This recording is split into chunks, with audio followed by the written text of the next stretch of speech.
যেগুলো কথা বলেন কোরআন থেকে কথা বলেন। আমাদের দেশের ভিতরে যিনি এখন বর্তমান বিশ্বনন্দিনী, যিনি কোরআনের দাওয়াত দেন, মিজানুর রহমান আজহারি, কি আপনারা কি চিনেন? কারা কারা চিনেন? দুই হাত উঠে দেখেন। লিল্লাহে তাকবীর, নারায়ে তাকবীর, লিল্লাহে তাকবীর। সম্মানিত ভাইরা, মিজানুর রহমান আজহারি উনি যশোরে মাহফিল করেছে, কত সুন্দর কথা বলে, তাই না? ওনার টিপস করে যখন শোনা হয়, মানুষের মন আত্মা এমনিতেই গলে যায়, বলে সুবহানাল্লাহ। ওনার কথার ভিতরে কি কোনো ভুল পাওয়া যায়?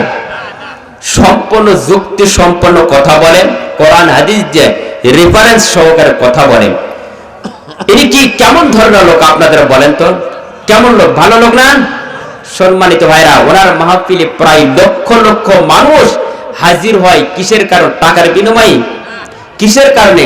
শুধু তার জবান থেকে এবং কোরআন এবং হাদিসের কথা শুনবেন।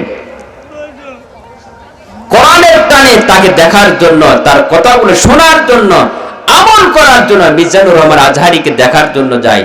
সম্মানিত ভাইরা, তার মাহফিলে এই ধরনের কোনো নজির পাওয়া যায় না বা কোনো কথা পাওয়া যায় না।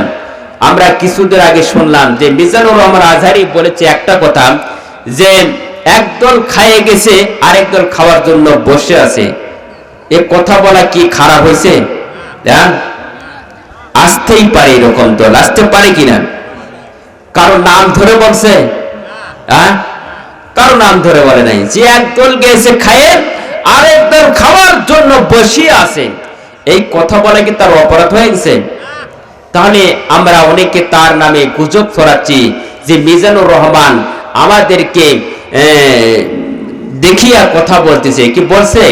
আমাদের বিএনপি কে বলছে, আওয়ামী লীগকে বলছে, জামাত ইসলাম, হেফাজত ইসলাম, কাউকে বলে নাই, কারো নাম ধরে নাই।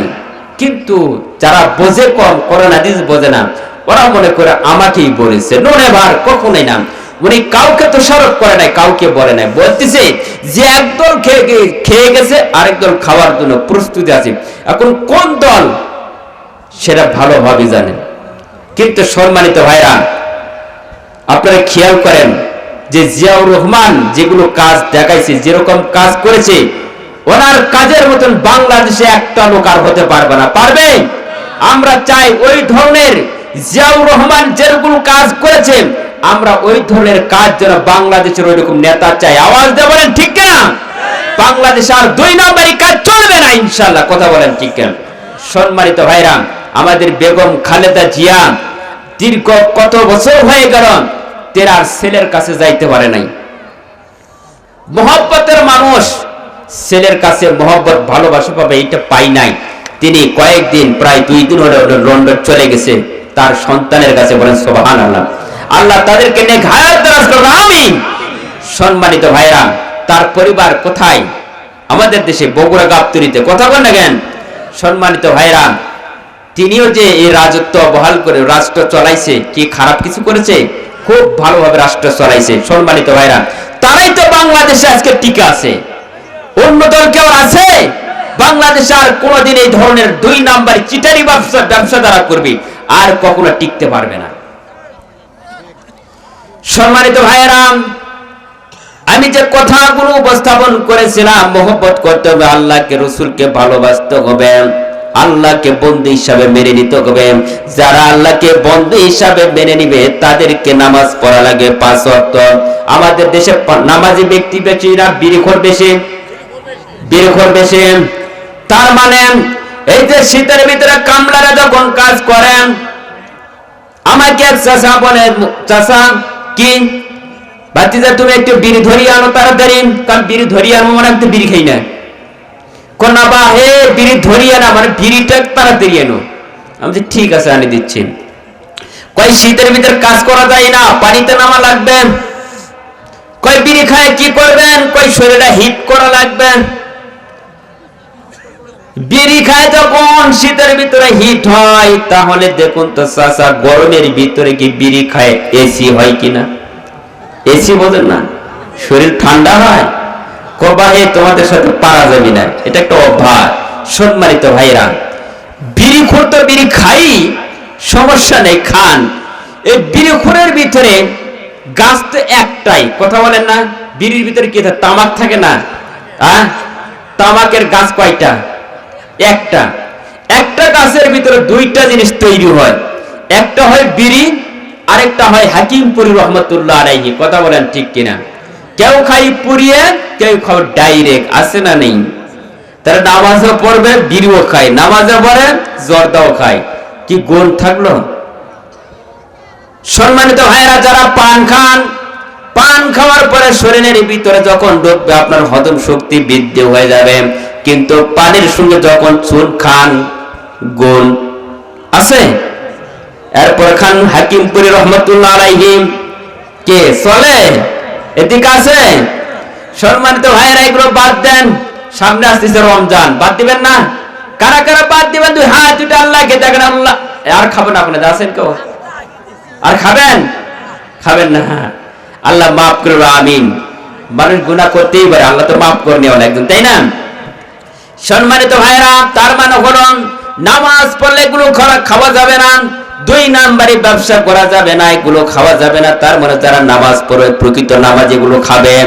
সম্মানিত ভাইরা, আল্লাহকে বন্ধু হিসাবে মেনে নিলেন, আল্লাহকে বন্ধু মানলেন, রসুলকে বন্ধু মানলেন। আল্লাহ যেটা আদেশ করেছেন, রসুল যেটা নির্দেশ দিয়েছে, রসুল যেটা দেখিয়েছে, ওইটা তাদেরকে করা লাগবে। রসুলের আদর্শগুলো মেনে নেওয়া লাগবে। সম্মানিত ভাইরা, রসুলের আদর্শ যদি আমরা মেনে নেই, জান্নাত পাইতে কি আমাদের কোনো সমস্যা আছে? কোনো সমস্যা নাই। রাসূল আকরাম সাল্লাল্লাহু আলাইহি সাল্লাম কোরআনুল কারীমের ভিতরে বর্ণনা করেছেন, আল্লাহ রসুল যখন সাহাবায়ে কেরামের সাথে উপস্থিত হতো, ইতিমধ্যে কোরআন যখন নাজিল হইত, আল্লাহ রসুল সাহাবায়ে কেরামদেরকে ডাক দেব, তো সাহাবীরা আজকে এই মুহূর্তে কোরআন নাজিল হয়েছে, বলেন মারহাবা। কোরআনটা কি নাজিল হলো? সাহাবায়ে কেরামদেরকে ডাক দিয়ে বলেন যে এই মুহূর্তে সূরাতুর রহমান, আল্লাহ পাক সূরা রহমান নাজিল করেছেন, বলেন সুবহানাল্লাহ। এরপরে কোন কোন সূরা নাজিল হয় আল্লাহ রাসূল সাহাবায়ে কেরামদেরকে ওপেনলি বলেন, সাহাবীদেরকে বলা হলো।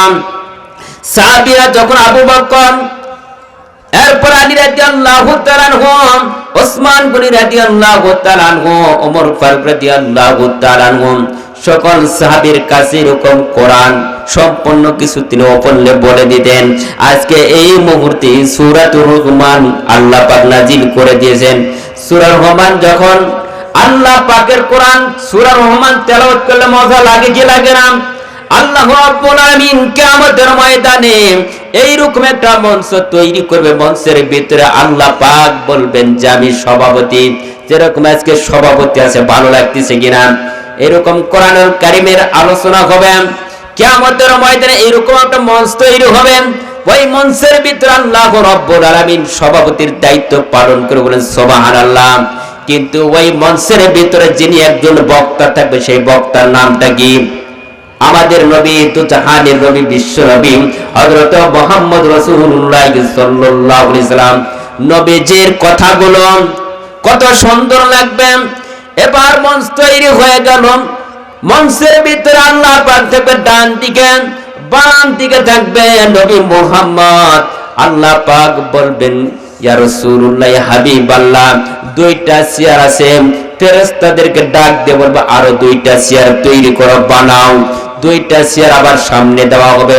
ওই দুই চেয়ারের ভিতরে দুইজন ব্যক্তি বসবে। তিনি কারা? এক নাম্বার হলো দাউদ আলাইহিস সালাতু ওয়াস সালাম। দুই, আল্লাহর উপর ভরসা করতে পারবেন না। মানুষের পেট ভরে কিন্তু চোখ ভরে না, ভরে? কার কার চোখ ভরে বলেন তো? হুজুর আমরা চোখ ভরে, চোখ ভরে। পেট ঠিকই ওরে খাইতে খাইতে পোলা বলতে বলছে, তাও তার একটু দাও বাহে, কে চলে কিনা? কিন্তু চোরাই পাখি তাওয়াক্কুল করেছে আল্লাহর উপর। এই জমিনের ভিতরে সবচেয়ে একটা বড় প্রাণী পাওয়া যায়, তার নামটা কি? হাতি। হাতি তাওয়াক্কুল করে কার উপরে? আল্লাহর উপর ভরসা করে। হাতিকে যদি কোনো মানুষ খাওয়াইতো, 3 মণ চালের খাবার খাওয়ান লাগতো, এই লাগতো না? 3 মণ চালের ভাত দেখে হাতির পেট ভরবে? ভরবে না। তার মানে হলো এই হাতিটাকে দায়িত্ব দিয়েছেন তিনি কে? আল্লাহ রাব্বুল আলামিন। তার পাক জবানের ভিতরে আমার আল্লাহ জানিয়ে দিলেন, ওয়া মা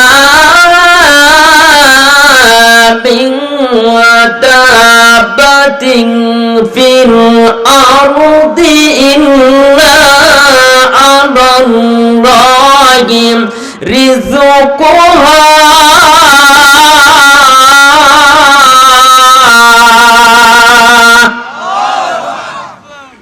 সম্মানিত ভাইরা, রিজিকের মালিক কে? ওমা মিন দাব্বাতিন ফিল আরদি আলাল্লাহি রিজকুহা, আমার আল্লাহ জানাই দিলেন তার পাক জবানের ভিতরে, এই পৃথিবীর ভিতরে যত বিচরণশীল প্রাণী রয়েছে সকলের দায়িত্ব আমি আল্লাহ নিয়েছি, বলেন সুবহানাল্লাহ। সম্মানিত ভাইরা, এই যে আপনাদের এলাকায় নদী আছে নাকি? নদীর ভিতরে কিন্তু বড় বড় তিমি মাছ থাকে কিনা? এই তিমি মাছের প্রায় ওজন হয় 120 টন। 120 টন ওজন হয় একটা তিমি মাছ, বলে সুবহানাল্লাহ। কত বড় মাছ, তাই না? এর খাবারটা দেন কে? মানুষ, দেশের সরকার, হাসিনা বুবু, আর কোন সরকার আছে? খাবার দেন কে? আল্লাহ দেন খাবার। এই তিমি মাছের যখন একটা বাচ্চা দুনিয়ার বুকে আসে, তার খাবার লাগে প্রায় দিনের ভিতরে 50 থেকে 60 মণ দুধ পান করে, বলেন সুবহানাল্লাহ। সম্মানিত ভাইয়েরা, সবকিছু রিজিকের মালিক দিয়ে নিয়েছেন একমাত্র আল্লাহ। খাদ্য গোডাউন করা লাগে না, তাদের খাদ্য চাট করা লাগে না, মানুষের গোডাউন করা লাগে, কিন্তু তারা তাওয়াক্কুল করেছে, ভরসা করেছে আল্লাহর উপর। যারা আল্লাহর উপর ভরসা করে তাদের কোনো টেনশন নাই, পেরেশান আছে, কোনো চিন্তা ভাবনা নাই। সম্মানিত ভাইয়েরা, মানুষের এত গোডাউন লাগে, চিন্তা করা কঠিন হয়ে যায়। সম্মানিত ভাইয়েরা, আল্লাহ রাব্বুল আলামিন বললেন তার মানে হলো নামাজ পড়া লাগবে। আমার কথাগুলো বুঝতে পারতেছেন? নামাজ পড়া লাগবে, নির্দেশ কার? আল্লাহকে বন্ধু হিসাবে মানছি, রসুলকে বন্ধু হিসাবে মানলাম, কিন্তু আল্লাহ পাক যেটা আদেশ করেছে, রসুল যেটা দেখাছে ওইটাই করা লাগবে আমাদের। কথা বলেন ঠিক কিনা? সম্মানিত ভাইরা, এই জন্য আলিম ওলামারা যারা কোরআনুল কারীমের দাওয়াত দেন, কি খারাপ কথা বলেন? এই নাম্বার হলো সুলাইমান আলাইহিস সালাতু ওয়াস সালাম। দুইজন যখন বসবে, আল্লাহ রাব্বুল আলামিন ডাক দিয়ে বলবেন, নবী এখন এই মুহূর্তে আমার কথাগুলো শোনা লাগবে। আল্লাহ রাব্বুল আলামিন দাউদ নবীকে ডাক দিয়ে বলবে, দাউদ নবী তুমি কোরআনুল কারীম তেলাওয়াত করো। সম্মানিত ভাইরা, কিয়ামতের ময়দানে জান্নাতি ব্যক্তিগুলো এরকম সামনে থাকবে। এক নম্বরে থাকবে সাহাবায়ে কেরাম থাকবে, তারপরে থাকবে সিদ্দিকী, তারপরে থাকবে এক নাম্বার গুলো থাকবে ইমানদার আলাম, খাঁটি মুমিন ওয়ালা, আর এরাই থাকবে কিয়ামতের ময়দানে। জান্নাতি ব্যক্তি যখন এইরকম তাকায় থাকবে, আল্লাহ রাব্বুল আলামিন জান্নাত থেকে এমন একটা হাওয়া বাতাস দিবে। হাওয়া বাতাস গুলো কি কেমন ভাবে দেখবেন, সরিষার ফুল দোলা হালা খেলে কিনা, দোলে না? কত সুন্দর করে বাতাসে দোলে। জান্নাতি লোকগুলো এইরকম দলতে থাকবে, আর আল্লাহ তাকায় থাকবে, আবার সকল বান্দাগুলো আজকে উপস্থিত, বলেন সুবহানাল্লাহ। এবারে কিয়ামতের ময়দানে আল্লাহ রাব্বুল আলামিন দাউদ নবীকে ডাক দিয়ে বলবেন, দাউদ নবী এই মুহূর্তে কোরআনুল কারীম তেলাওয়াত করা লাগবে। দাউদ নবী ডাক দিয়ে বলবে, ইয়া আল্লাহ আমি তো কোরআন পড়তে জানি না, কিভাবে পড়ব? আল্লাহ পাক বলবেন সূরা মুজাম্মিল তেলাওয়াত করো। আল্লাহর কাছে বলবে, আল্লাহ আমি কেমনে তেলাওয়াত করব আমি জানি না। ইকরার সাথে সাথে আল্লাহ পাক তাকে কোরআনের হাফেজ বানিয়ে দিবে, বলেন সুবহানাল্লাহ। কোরআন কেমন সম্মানিত জিনিস, কেমন সম্মানিত জিনিস কোরআন। এবার কোরআনুল কারীমের হাফেজ হওয়ার পরে সূরা মুজাম্মিল, এই সূরাটা সুন্দরভাবে তিনি তেলাওয়াত করবেন। এবার দাউদ নবীকে বলা হবে, দাউদ নবী কোরআনুল কারীম আপনি তেলাওয়াত করেন। এবার দাউদ নবী তেলাওয়াত করতে আরম্ভ করবেন, বিসমিল্লাহির রহমানির রহিম,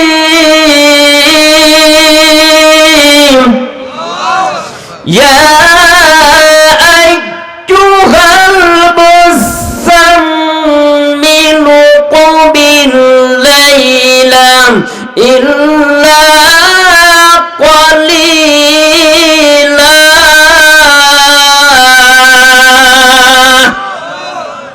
সম্মানিত ভাইরা, আল্লাহ রাব্বুল আলামিন যখন এরকম আদেশ করবেন, দাউদ নবী তেলাওয়াত করবেন, দাউদ নবীর তেলাওয়াত শুনিয়া সকল জান্নাতি মানুষগুলো তাক লাগায় থাকবে, বলেন সুবহানাল্লাহ। এবারে বলবেন, তারা বলবে, আল্লাহ পৃথিবীর বুকে অসংখ্য কোরআনুল কারীমের তেলাওয়াত শুনেছি, এরকম তো তেলাওয়াত কোনোদিন শুনি নাই। আল্লাহ পাক দাউদ নবীর কণ্ঠের ভিতরে আল্লাহ পাক 70 প্রকার কণ্ঠস্বর দিয়েছে, বলেন সুবহানাল্লাহ। তাহলে কত মধুর কণ্ঠস্বর দিয়েছে আল্লাহ। এবার দাউদ নবী তেলাওয়াত করবেন, এভাবে হাজার হাজার বছর কেটে যাবে, আল্লাহ রাব্বুল আলামিন তখন দাউদ নবীর তেলাওয়াতটা বন্ধ করে দিবেন। এবার তেলাওয়াতটা বন্ধ করে দেওয়ার পরে তখন বলবে, আল্লাহ আমরা আরো শুনতে চাই, বলেন সুবহানাল্লাহ। কোরআন যতই পড়ে ততই কিন্তু মজা লাগে, লাগে কিনা? একটা গান শুনবেন মজা লাগবে, একর থেকে দুইবার তিনবার, তারপর আর ভালো লাগবে না। ইমাম সাহেব প্রতিদিন এরকম কোরআনুল কারীম তেলাওয়াত করে কিন্তু মজা লাগে। সম্মানিত ভাইরা, দাউদ নবীর তেলাওয়াতগুলো শুনিয়া মানুষ মগ্ন হয়ে যাবে। এবার আল্লাহ পাক বলবেন যে দাউদ নবী আপনি তো তেলাওয়াত করলেন, এবার রাসূলের পালা। কার পালা? দাউদ নবীকে বলবে, আপনারা শুনবেন তো ইনশাআল্লাহ? সময় একটু দেন, আলোচনা আপনাদের সামনে মজার মজার ইতিহাস আছে, আপনাদেরকে আমি বোঝাবো। এবার দাউদ নবীর খেলাটা আরম্ভ শেষ হয়ে গেল। এবার শেষ হয়ে যাওয়ার পরে আবার নবীকে বলবেন, দাউদ নবীকে ডাক দেবেন, দাউদ নবী আমি আপনার উপর কোরআন নাজিল করি নাই, কোরআন নাজিল করেছি আমার নবী মুহাম্মদ রাসূলুল্লাহ সকলে বলি সাল্লাল্লাহু আলাইহি সাল্লাম। নবীর উপর কোরআনুল কারীম নাজিল করেছেন, ঠিক কি না? কোরআন নাজিল করেছেন নবীর উপর। এই কোরআনের দাওয়াত দিতে গিয়ে আমার নবী কত জায়গায় মার খেয়েছেন আপনাদের কি ধারণা আছে? তাইফের ময়দানে পর্যন্ত রক্তাক্ত হয়েছে, বলেন ঠিক কিনা? সম্মানিত ভাইয়েরা, নবী এত কষ্ট করেছেন। নবী 3 দিন পর্যন্ত, 5 দিন ভাবেন 6 দিন পর্যন্ত অনাহারে ছিলেন আমার আপনার নবী। এত কষ্ট করে ইসলামের দাওয়াত দিয়েছে, কিন্তু বাতিলের কাছে মাথা নত করেন না। সম্মানিত ভাইয়েরা, আমাদের সবচেয়ে প্রিয় যে বাংলাদেশের হৃদয় স্পন্দন আল্লামা সাঈদী সাহেব কেমন লোক ছিল? ওর নামে কেউ যদি কোন মিথ্যা অপবাদ দেয় কি বাঁচবে? সম্মানিত ভাইয়েরা, যেদিন সাঈদী সাহেব মারা যায়, সাঈদী সাহেবের জন্য আমি ইমাম সাহেব হইয়া দোয়া করলাম। বাংলাদেশের পড়াই জায়গায় দেখবেন সাঈদী সাহেবের দোয়া করার জন্য অনেক ইমামের কি হয়েছে, চাকরি দিয়েছে না, চাকরি চলে গেছে। সম্মানিত ভাইয়েরা, দোয়া করার পরে সভাপতি সাহেব বলতেছে, হুজুর কি দোয়া করলেন? বললাম কেন?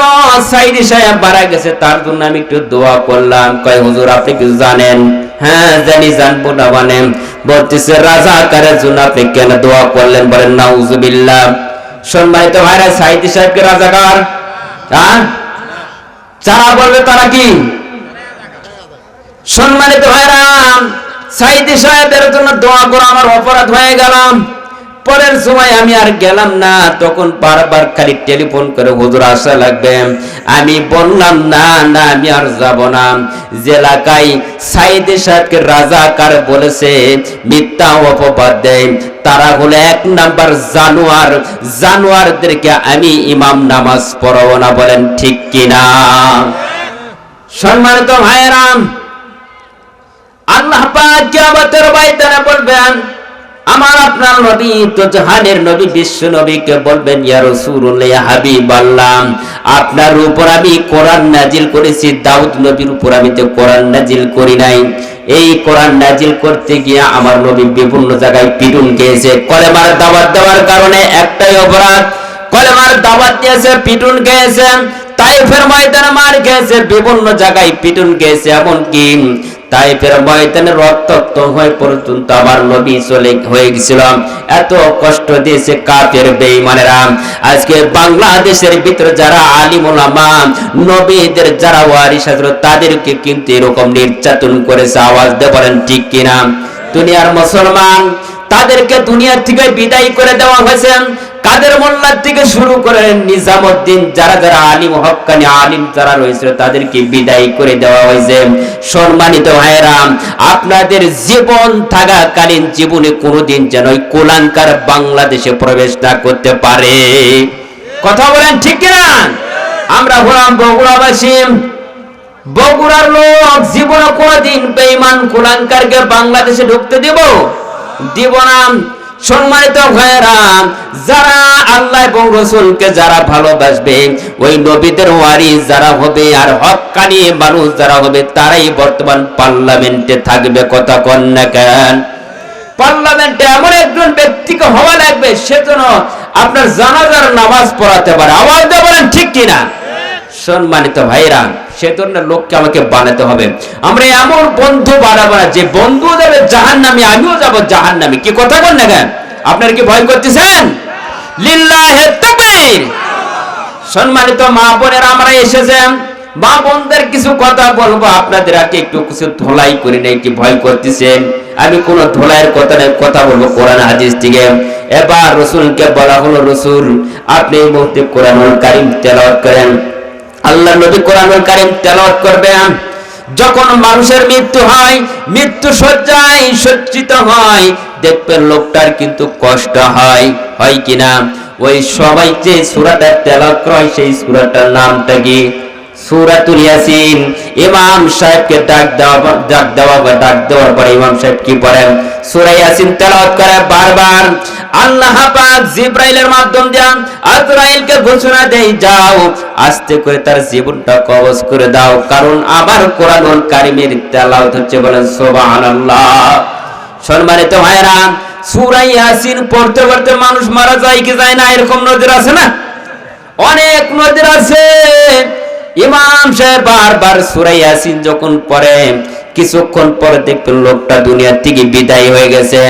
এই সূরা ইয়াসিন কিয়ামতের ময়দানে আমার নবীর মুখ থেকে শুনতে পারবেন। বলেন সুবহানাল্লাহ। বিসমিল্লাহির রহমানির রহিম। ইয়াসিন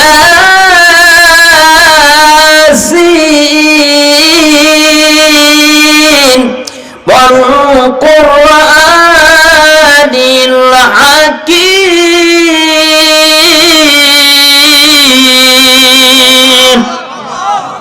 সম্মানিত ভাইরা, আমার আপনার নবী বিশ্ব নবী যখন কোরআনুল কারীম তেলাওয়াত করবেন, এই কোরআনুল কারীম তেলাওয়াত করার সময় এমন একটা কণ্ঠস্বর হবে, মানুষগুলো তার প্রকারে, কত প্রকার? 70 প্রকার আল্লাহ পাক তার কণ্ঠস্বরের আওয়াজ দিয়েছেন। আমার নবীর তেলাওয়াত আল্লাহ পাক দিয়েছেন 70,000 চিৎকার দিয়ে। বলেন সুবহানাল্লাহ। কত হাজার? 70,000। সম্মানিত ভাইরা, 70,000 কণ্ঠস্বরের তেলাওয়াত আমার নবীর কণ্ঠস্বরের ভিতরে আল্লাহ পাক দিয়েছেন। সম্মানিত ভাইরা, আমার আপনার নবী বিশ্ব নবী, তো জাহানের নবী, এই নবী কিয়ামতের ময়দানে উম্মত করে পাগল হয়ে যাবে। আওয়াজ দিয়ে বলেন ঠিক কিনা? আমরা কি নবীর পাগল কারা কারা আছি? দুই হাত উঠে দেখান। লিল্লাহি তাকবীর, লিল্লাহি তাকবীর। আল কোরআনের আলো, লিল্লাহি তাকবীর। যারা যারা নবী, যারা যারা নবীকে ভালোবাসেন না, মনে হাত উঠালেন না। কারণ কি? নবীকে ভালোবাসেন না। নবী কিয়ামতের ময়দানে আপনার জন্য পাগল হয়ে যাবে, কিন্তু আমরা দুনিয়াতে কি নবীর জন্য কেউ পাগল হয়েছি? কিন্তু মুসলমান ভণ্ড বাবা, সাধু বাবা, কত তালা বাবা আছে, তাদের জন্য পাগল হই, কিন্তু নবীর পাগল আমরা হতে পারি নাই। নবীর পাগল কেমনে এমনি পাগল হওয়া যাবে? নবী যেইটা করেছে সেইটা করা লাগবে। কথা বল না কেন? কিয়ামতের ময়দানে আমার আপনার নবী বিশ্ব নবী হযরত মুহাম্মদ রাসূলুল্লাহ সকল বনি সাল্লাল্লাহু আলাইহি সাল্লাম নবী উম্মত করে পাগল হয়ে যাবে। মারহাবা। সম্মানিত ভাইরা, এই নবী হলেন বিশ্ব নবী, আমার আপনার নবী, দোজাহানের নবী। মসজিদে নববীর ভিতরে ইমাম হাসান হুসাইন রাদিয়াল্লাহু তাআলা আনহুকে নিয়ে খেলাধুলা করছিল। ইতিমধ্যে ইমাম হাসান হুসাইনের খেলাতে দেখছে নিজের মেয়ে মা ফাতেমা রাদিয়াল্লাহু তাআলা আনহা, রাসূলের একমাত্র কন্যা ছিলেন কে? মা ফাতেমা। দেখছেন যে আমার আব্বাজান রাসূল আকরাম সাল্লাল্লাহু আলাইহি সাল্লাম যখন খেলাধুলা করতেছিল, ইতিমধ্যে দেখলেন হাইরে যে তারা দুইটা বাচ্চা রাসূলের উপর তারা উঠিয়ে খেলাধুলা করে। রাসূল খাবার খায় নাই 3 দিন পর্যন্ত, 5 দিন পর্যন্ত অনাহারে। সম্মানিত ভাইরা, মা ফাতেমা রাদিয়াল্লাহু তাআলা আনহা, ওমর রাদিয়াল্লাহু তাআলা আনহা দুইজনে দেখিয়া দুই কাল বয়া বয়া পানি পড়তেছে। সম্মানিত ভাইরা, রাসূল যখন নামাজ পড়েছিলেন, রাসূল আকরাম সাল্লাল্লাহু আলাইহি সাল্লামের ঘাড়ের উপরে ইমাম হাসান হুসাইন উঠেছিল। আল্লাহ পাক বলেছিলেন, জিবরাইল যাও রাসূলকে ডাক দিয়ে বলেন, আমার নবী ইমাম হাসান হুসাইন যতক্ষণ পর্যন্ত ঘাড় থেকে না নামবে ততক্ষণ পর্যন্ত সেজদা না উঠাই চিৎকার দিয়ে বলেন সুবহানাল্লাহ। সম্মানিত ভাইরা, খুব খেয়াল করে শুনবেন, আল্লাহ রাসূল সাল্লাল্লাহু আলাইহি সাল্লাম ইমাম হাসান হুসাইনকে নিয়ে খেলাধুলা করলাম, কিন্তু ওই মদিনার প্রান্তে একটা খেলাধুলার কথা হলো। খেলাধুলাটা কি? তীর খেলা, ধনুক খেলা। এই খেলার ভিতরে সবচাইতে ফার্স্ট হওয়া লাগবে। সম্মানিত ভাইরা, ওই খেলার ভিতরে ফার্স্ট হওয়ার জন্য আল্লাহ পাকের কি লীলা খেলা। এবার ইমাম হাসান হুসাইনের খেলা হলো। মদিনার প্রেসিডেন্ট তিনি হলেন ওমর ফারুক রাদিয়াল্লাহু তাআলা আনহু। ওমরের ছেলে ছিলেন আব্দুল্লাহ। তিনি হলেন ওমরের ছেলে। ওমরের ছেলের সঙ্গে খেলা হবে ইমাম হাসান আর হুসাইনের। আল্লাহ পাক জিবরাইলকে ডাক দিয়ে বলেন, জিবরাইল যাও পৃথিবীর বুকে যত আসমান এবং জমিনের ফেরেশতা আছে সকল ফেরেশতাকে ডাক দিয়ে বলো এই মুহূর্তে খেলাধুলা হবে। খেলাধুলাটা কি? কি খেলা? তীর খেলা, ধনুক খেলা। কি আপনারা চিনেন? তীর খেলা খেলছেন না? তীর খেলা হবে। তীর খেলার মধ্যে আব্দুল্লাহ একটু সবচেয়ে বড় ছিলেন। এবার প্রথম খেলা যখন শুরু হয়ে গেল, আব্দুল্লাহ যখন তীরটা নিক্ষেপ করলেন, ইমাম হাসান হুসাইন হলেন ছোট্ট বাচ্চা। সম্মানিত ভাইরা, দুইজনের খেলা হবে।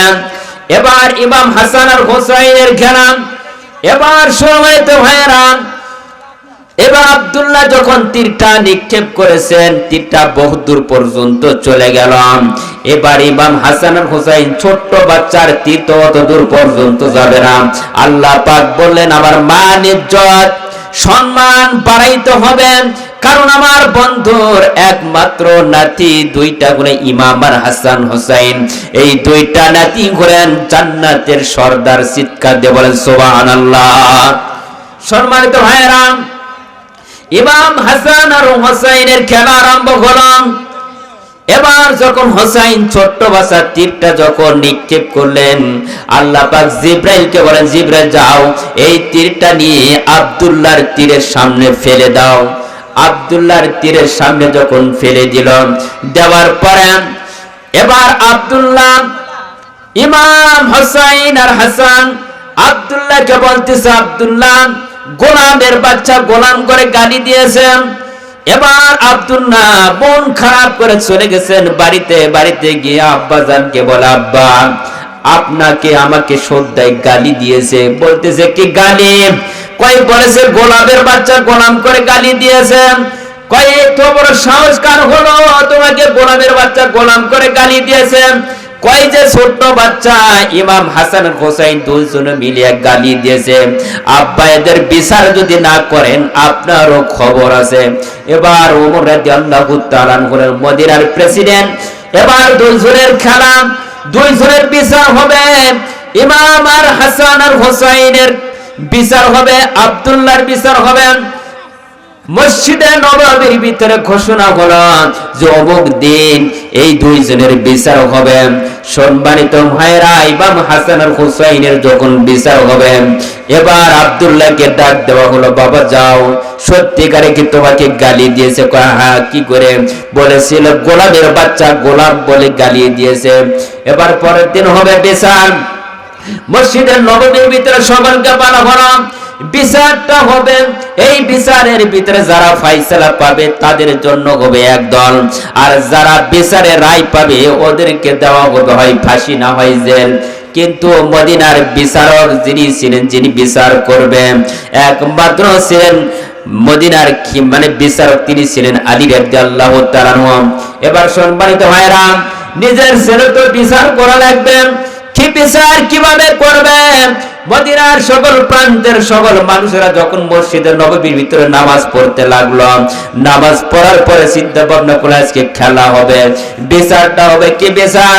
এই বিচারের ভিতরে কারা জয় লাভ করবে আর কারা পরাজয় হবে, এদের দুইজনের দেখা যাবে।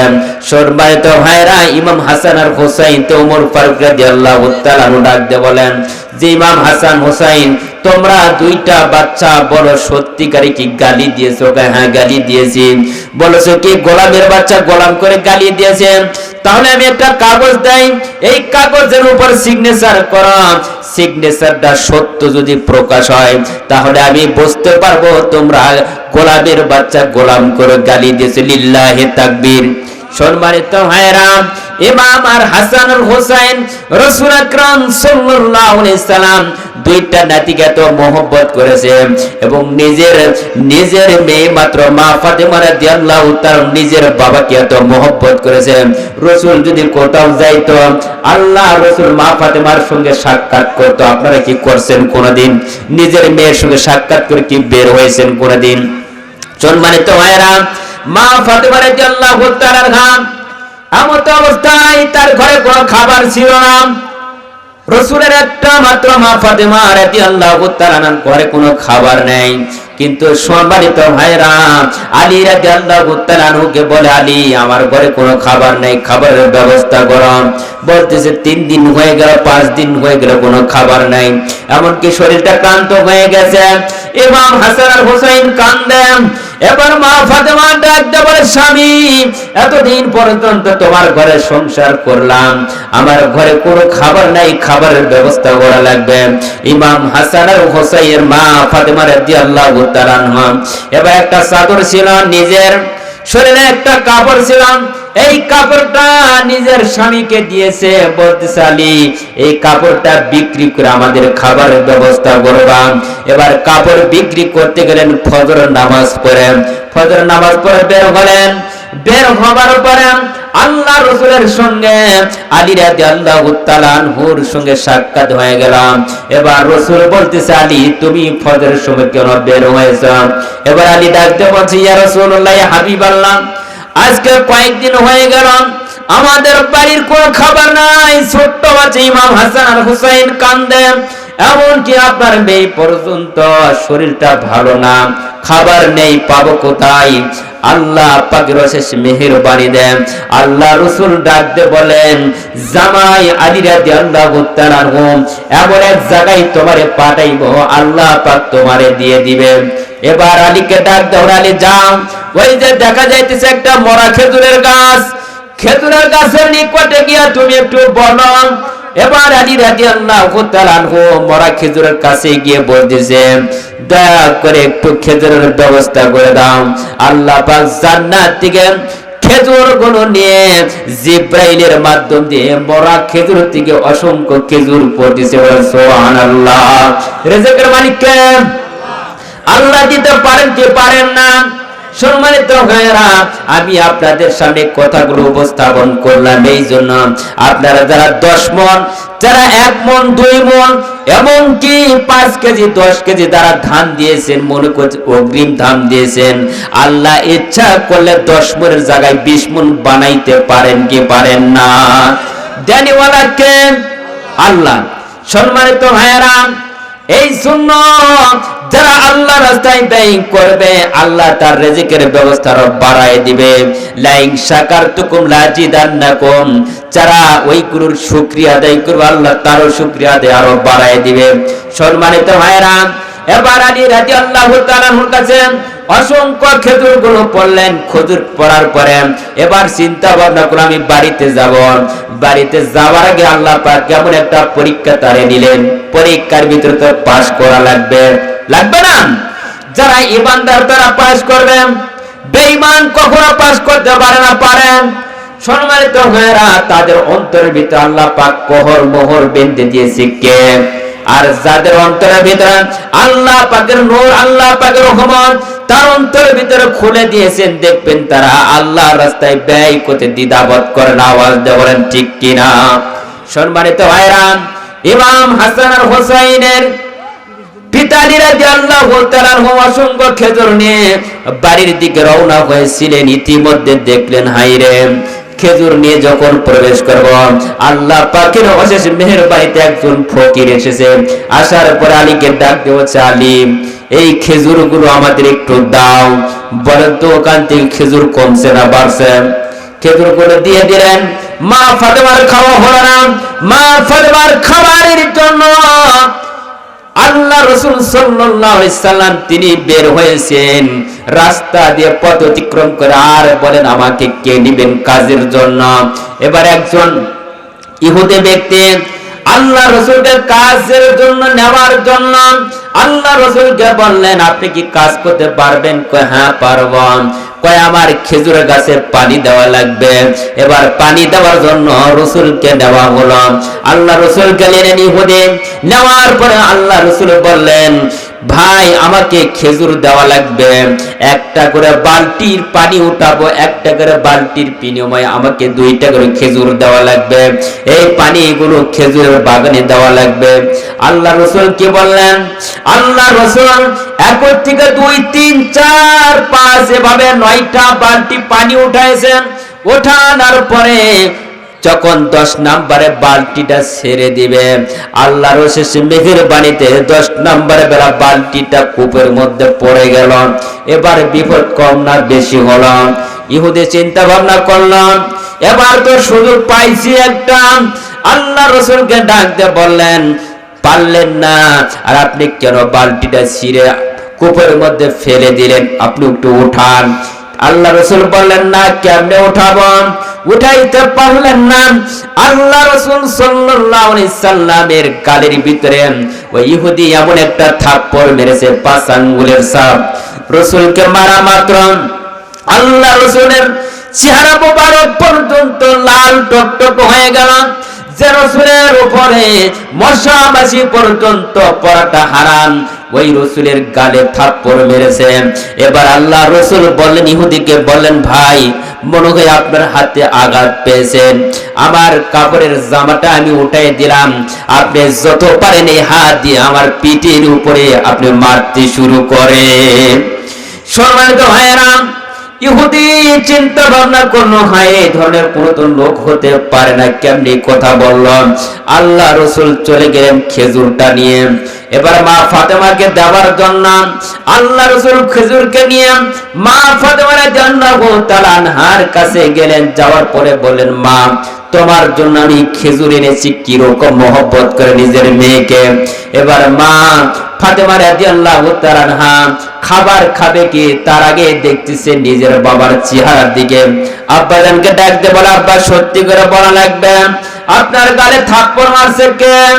এবার বাপ ফাতেমা ডাকতে বলে, আব্বা খেজুর আমি খাইতে চাই না। সম্মানিত ভাইরা, আল্লাহ রাসূল বললেন, মা ফাতেমা তোমাকে বলতেছি যেটা সেইটা করো, খেজুরগুলো খেয়ে না, কারণ তোমার শরীরের অবস্থা ভালো না। সম্মানিত ভাইরা, এবার নবীর মেয়ে মা ফাতেমা রাদিয়াল্লাহু তাআলা আনহা ডাক দিয়ে বললেন, আব্বা আপনি দয়া করে বলেন আপনার গালে কে থাপ্পড় মেরেছে?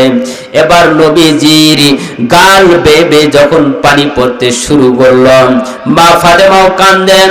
হঠাৎ ইহুদি চিন্তা ভাবনা করেছে যে হাত দিয়া রাসূলের গালে আমি থাপ্পড় মেরেছি, এই হাতটা আমি আর দুনিয়াতে রাখবো না। নিজের হাতটা নিজেই কোপ দিয়া আলাদা করেছে। এবার ইহুদি আল্লাহ রাসূলের কাছে এসেছেন। আল্লাহ রাসূল সাল্লাল্লাহু আলাইহি সাল্লামকে বলতেছে, ইয়া রাসূলুল্লাহ, ইয়া হাবিবাল্লাহ, আপনি দুনিয়ার এমন কোন ব্যক্তি নয়, আল্লাহ পাকের অশেষ মেহেরবানিতে আল্লাহ পাকের বন্ধু আপনি বলেন মুহাম্মদ সাল্লাল্লাহু আলাইহি সাল্লাম।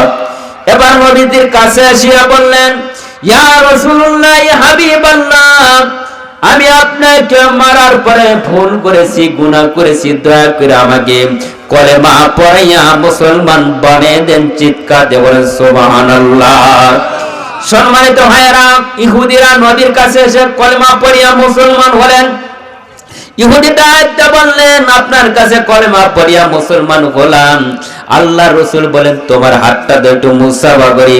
এবার হাতটা দেখলেন কাটা, আর বললেন তোমার হাতের কবজিটা কই রাখছ? আল্লাহ রসুলকে বলে, ইয়া রাসূলুল্লাহ হাবিবাল্লাহ, যে হাত দিয়া আপনার গালের উপর আমি থাপ্পড় মেরেছি, ওই হাতটা দুনিয়ার বুকে আমি রাখি নাই। আল্লাহ রসুল বলেছেন, কোন জায়গায় রাখছ? কই ব্যাগের ভিতরে করিয়ে আনো। আনা মাত্র সাথে সাথে রসুলের থুতু মোবারক দিয়া হাতটা লাগাই দিলেন, তার চাইতে আগের চাইতে সুন্দর। চিৎকার দিয়ে বলেন সুবহানাল্লাহ। সম্মানিত ভাইরা, এইরকম নবীকে মহব্বত করা লাগবে, ভালোবাসবেন, তাহলে আল্লাহ রসুল, আল্লাহ পাকের সঙ্গে, আল্লাহ রসুলের সঙ্গে থাকা যাবে, আল্লাহর জান্নাতের মেহমান হওয়া যাবে, তাছাড়া হওয়া যাবে না। সম্মানিত ভাইরা, রসুলের একটা বিচারের কথা বলছিলাম, কি আপনাদের মনে আছে? বিচারটা তো শুনবেন। এই বিচারের শুনতে আছেন আপনারা? সময় তোমার 12টা বেজে গেছে, আর শুনবেন? হ্যাঁ,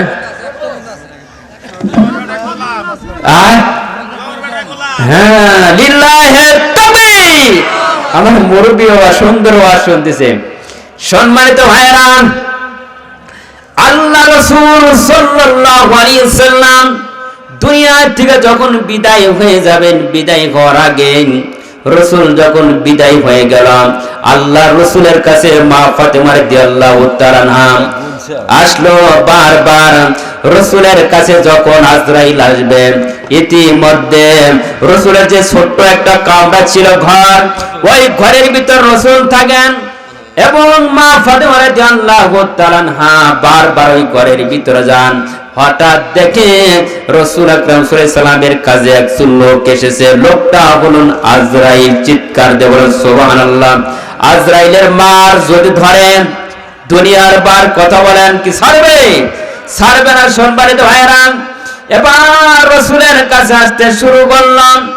আল্লাহ পাকের রাসূল বললেন যে আজরাইল, তোমার হাত আমার বুকের উপর একটু রাখো। কেমন?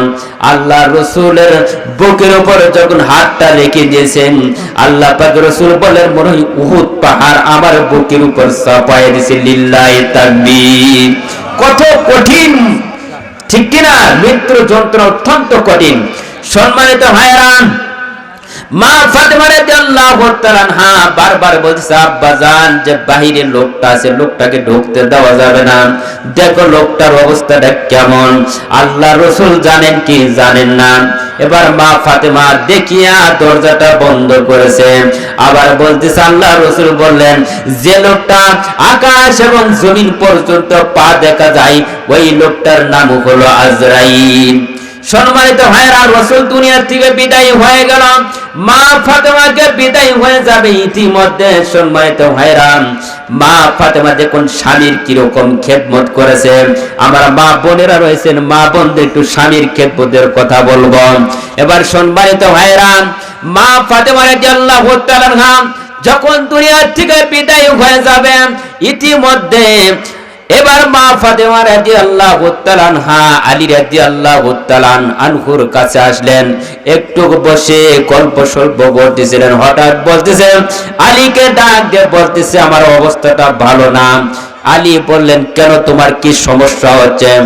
এবার দেখলেন, হঠাৎ আলী দেখেন আমার বিবি মা ফাতেমা রাদিয়াল্লাহু তাআলা আনহা, তিনি দেখতেন যে কাপড় চোপড় খাসতেছিল, পরিষ্কার করতেছিল। হঠাৎ দেখেন আলী রাদিয়াল্লাহু তাআলা আনহু বলতেছে যে, বিবি এত সময় কেন কাপড় পরিষ্কার করতেছ? কই করতেছে, স্বামীর খেদমত করা লাগবে। আল্লাহর যেদিন হুকুম হবে সেদিন তো দুনিয়া থেকে বিদায় হয়ে যাওয়া লাগবে।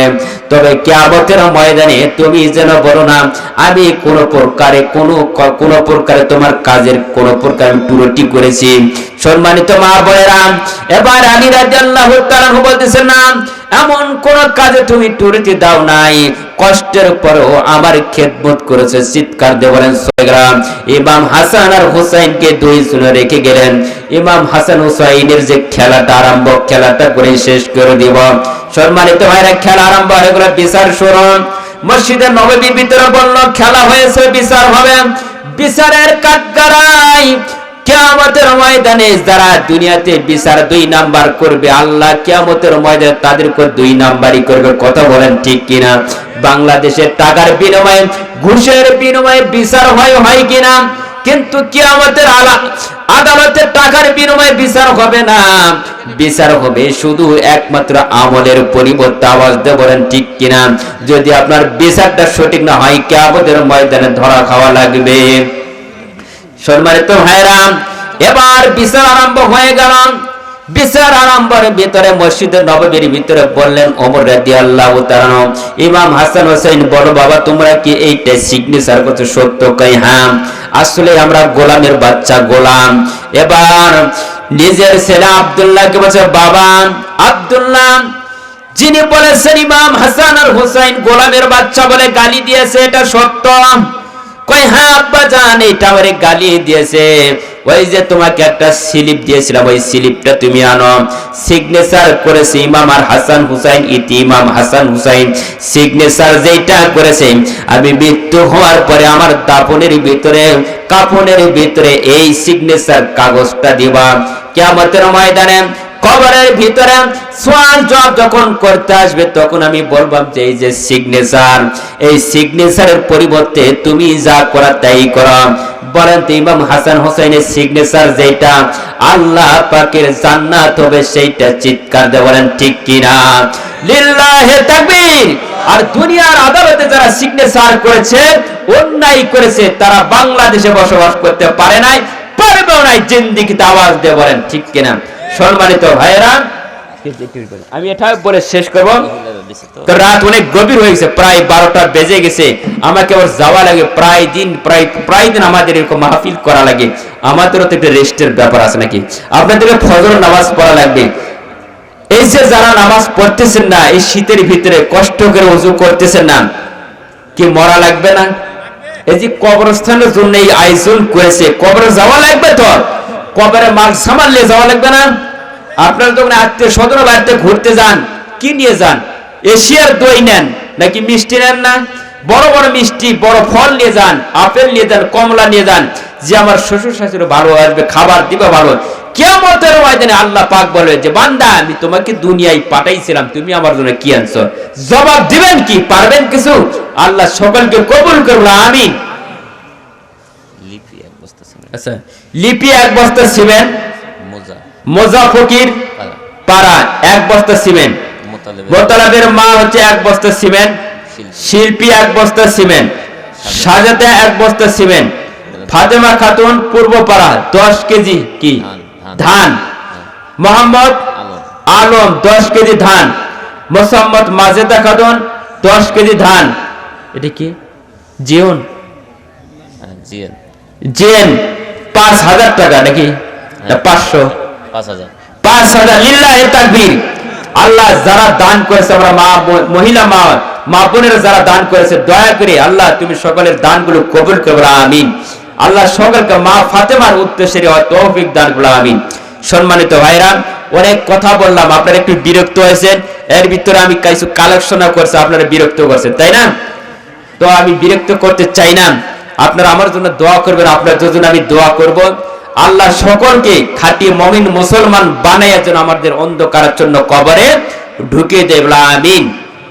আমি একটু দোয়া করে দিই নাকি? ওয়াজ যতটুকু করলাম একটু মানবেন। আমার মা বোনেরা যারা শুনলেন, আপনারাও মানবেন। আল্লাহ আপনাদেরকে জান্নাত নসিব করবে, বলে আমিন। মেয়েদের 5টি কাজ: 1 নাম্বার নামাজ পড়া লাগবে, স্বামীর খেদমত করা লাগবে, পর্দায় থাকা লাগবে। কি? স্বামীর বিনা হুকুমে কোথাও যাওয়া যাবে না। এগুলো কাজ যদি করতে পারেন, আল্লাহ জান্নাত কেউ ঠেকাতে পারবে না। আর ছেলেদের জবান ঠিক রাখা লাগবে, তাহলে সব ঠিক হয়ে যাবে। কারণ জবান তো সর্বক্ষণ উলট পালট কথা বলেন, ঠিক কিনা? আর বন্ধু যদি বানানো লাগে, আমরা উমরের মতন লোককে বন্ধু বানাবো। আপনারা শুনতে পাচ্ছেন তো? ইনশাআল্লাহ বুঝতে পারছেন তো?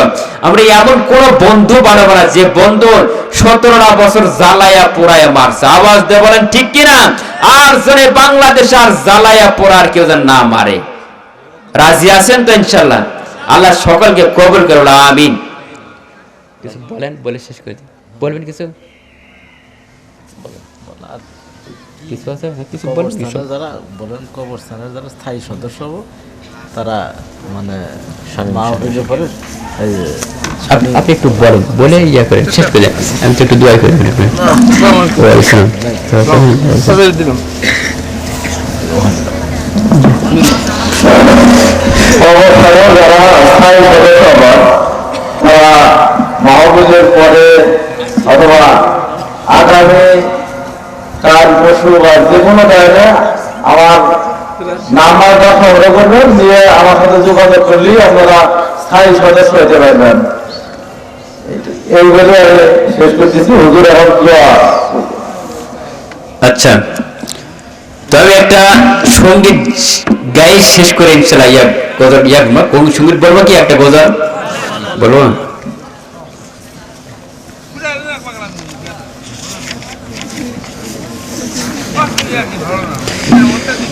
কেমন জীবন গঠন করলাম, বললে লোকে বলে আলহামদুলিল্লাহ। কত কর না কেন? কেমন জীবন গঠন করলাম, মরলে লোকে বলে আলহামদুলিল্লাহ। ক্ষমতার বাহাদুরি আজ আছে কাল নাই, ক্ষমতার বাহাদুরি আজ আছে কাল নাই। নমরুদার ফিরাউন পতন হয়েছে ভাই, ঠিক না? ক্ষমতার বাহাদুরি আজ আছে কাল নাই, নমরুদার ফিরাউন পতন হয়েছে ভাই। কেমন জুলুম করলে তোমার উপরে এমন ত্যাগ, এত বছর পরে তুমি বুঝলা না মানুষের আবেগ। অত্যাচারী স্বৈরাচারী চিরদিন কেউ থাকে না, নমরুদার ফিরাউনের পতন হয়েছে ভাই। মরার পরে সবাই বলে ইন্না লিল্লাহ, তুমি বললে কেন সবাই বলে আলহামদুলিল্লাহ, ঠিক কিনা? তুমি বললে কেন সবাই বলে আলহামদুলিল্লাহ। মরার আগে চিন্তা করো, পরে সুযোগ নাই। নমরুদার ফিরাউনের পতন হয়েছে ভাই। চুপ করাতে চাইলাও জানিস, চুপ করা তো যাই না। একটি বুক চেপে ধরলেন, হাজার মানুষ সাহস পায়। বন্দুকেরই নলের মুখে বাঁচলে গাজী ভাই। নমরুদার ফিরাউনের পতন হয়েছে ভাই, নমরুদার ফিরাউনের পতন হয়েছে ভাই, ঠিক না? সব চলে গেছে, সকলেই পতন হয়েছে। আর নমরুদ ফেরাউন আর আমাদের দেশে আসতে পারবে না। আল্লাহ সকলকে কবুল করুক, ওমরের মতন বাংলাদেশে একজন প্রেসিডেন্ট আমাদেরকে বানায় দেব, আমিন। আমরা সকলে ফাতিহা শরীফ তেলাওয়াত করি। সকলে কবরস্থানের উদ্দেশ্যে সকল বিশ্ববাসীর জন্য আমরা দোয়া করব। সকলে একটু বলেন, আসসালামু আলাইকুম ইয়া আহলাল কুবরি, আউযু বিল্লাহি মিনাশ শাইতানির রাজিম, বিসমিল্লাহির রহমানির রহিম, আলহামদুলিল্লাহি রাব্বিল আলামিন, ইয়াকা না'বুদু ওয়া ইয়াকা নাস্তাঈন, সিরাতাল লাযীনা আন'আমতা আলাইহিম, কুল